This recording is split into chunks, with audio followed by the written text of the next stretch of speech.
जी हाँ, स्वागत है आपका। तो फिजिकल एजुकेशन के अंतर्गत एनाटॉमी से संबंधित इसके पिछले वीडियो में अब तक हम 40 अति महत्वपूर्ण प्रश्नों पर प्रैक्टिस कर चुके हैं और इस वीडियो में प्रश्न नंबर 41 से चर्चा करेंगे। आप भी गेस करते रहिए। हृदय का भार कितना होता है? 600 ग्राम, 500 ग्राम, 400 ग्राम या 300 ग्राम? दिए गए ऑप्शंस के अकॉर्डिंग जवाब दें। तो हृदय का भार 300 ग्राम होता है। अभ्यास करते रहिए। आपने खूब तैयारी किया तो लगातार प्रैक्टिस करते रहिए। प्रैक्टिस ना करने की वजह से परीक्षा में गलतियां होती हैं। जानकारी खूब है, अगर प्रैक्टिस भी नहीं करते हैं तो वो चांसेस बढ़ जाते हैं गलती होने के। प्रश्न नंबर 42, हृदय तथा उसकी बीमारी के अध्ययन को क्या कहते हैं? हेप्टोलॉजी, कार्डियोलॉजी, ऑस्टियोलॉजी या उपरोक्त में से कोई नहीं? तो बिल्कुल सही जवाब दिया आपने कि कार्डियोलॉजी। हृदय तथा उसकी बीमारी के अध्ययन को कार्डियोलॉजी कहते हैं। अब बात कर लेते हैं प्रश्न नंबर 43 की। हृदय को घेरे रहने वाली मेम्ब्रेन को क्या कहते हैं? प्लूरा या प्लूरल या पेरिटोनियम या फिर पेरिकार्डियम? तो हृदय को चारों तरफ से घेरे रहने वाली जो मेम्ब्रेन होती है या थैली होती है उसे पेरिकार्डियम कहते हैं। ये भी क्वेश्चन बार बार पूछा गया है, कई बार पूछा भी गया है। प्रश्न नंबर 44, हृदय का ब्लड प्रेशर मापा जाता है, किससे मापा जाता है? स्टेथोस्कोप या आला या स्फेग्नोमीटर या सिस्मोग्राफ?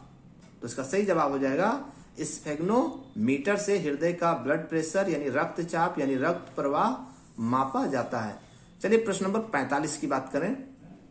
एक सामान्य व्यक्ति का रुधिर दाब कितना होता है? 100/50 mmHg या फिर 80/120 mmHg या फिर 120/80 mmHg या फिर 150/80 mmHg? तो इसका सही जवाब होगा सी ऑप्शन 120/80 mmHg। अब बात कर लेते हैं प्रश्न नंबर 46 की। हृदय का प्रारंभिक पेसमेकर किसे कहा जाता है?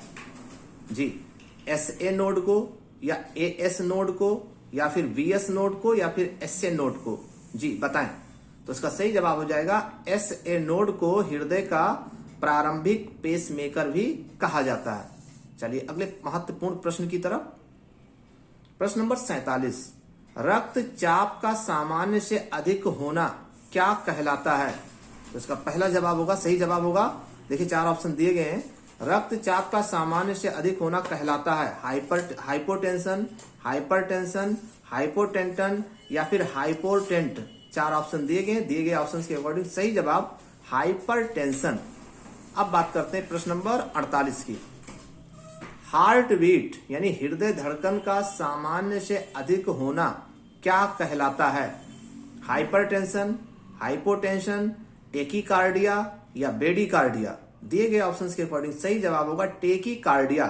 हार्ट बीट का सामान्य से अधिक होना कहलाता है टेकीकार्डिया। अब बात कर रहे हैं प्रश्न नंबर 49 की। जी, हृदय के धड़कन का सामान्य से कम होना क्या कहलाता है?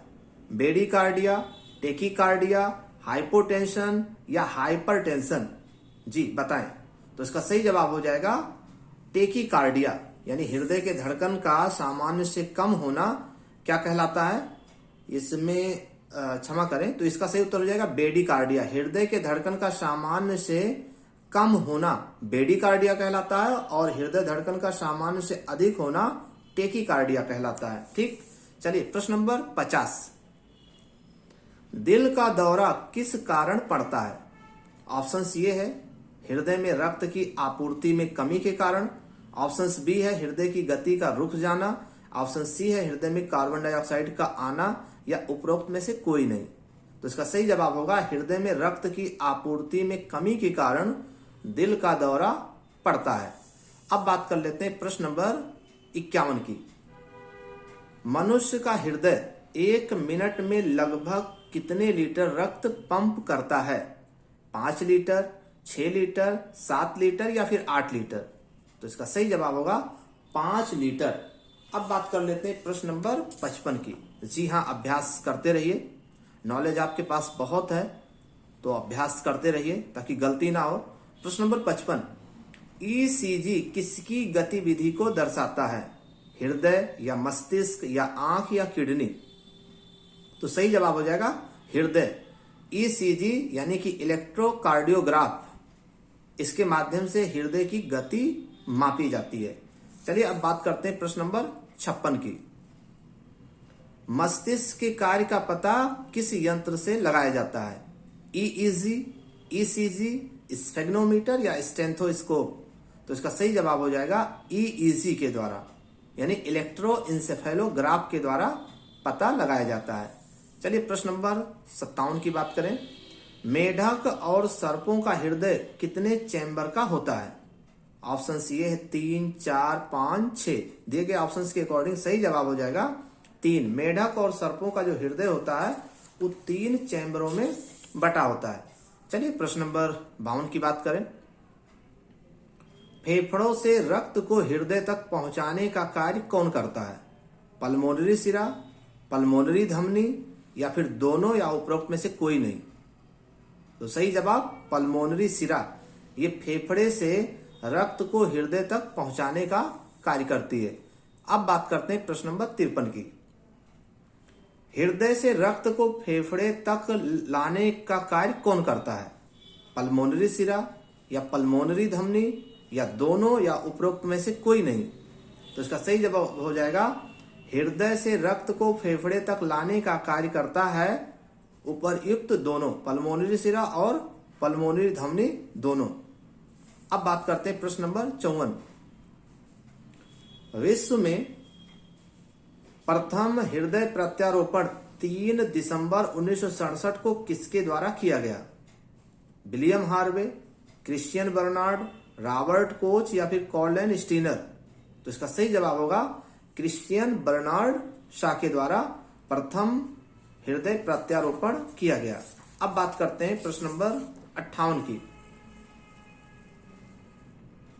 मानव हृदय में कितने वाल्व होते हैं? 4, 5, 6 या 7? तो सही जवाब हो जाएगा मानव हृदय में 4 वाल्व होते हैं। अब बात करते हैं प्रश्न नंबर 59 की। एंजियोलॉजी का जनक किसे माना जाता है? विलियम हार्वे, मैक्सवेल, कॉर्लन स्टीनर या रॉबर्ट हुक? तो इसका सही जवाब हो जाएगा विलियम हार्वे। अब बात करते हैं प्रश्न नंबर 60 की।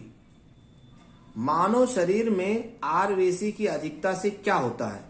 एनीमिया, ल्यूकोपीनिया, पॉलीसिथीमिया या उपरोक्त में से कोई नहीं? तो मानव में आरबीसी की अधिकता से होता है पॉलीसाइथीमिया। तो ये थे एनाटॉमी से संबंधित महत्वपूर्ण प्रश्न। और भी महत्वपूर्ण प्रश्नों पर चर्चा इसके नेक्स्ट वीडियो में करेंगे। बहुत बहुत धन्यवाद।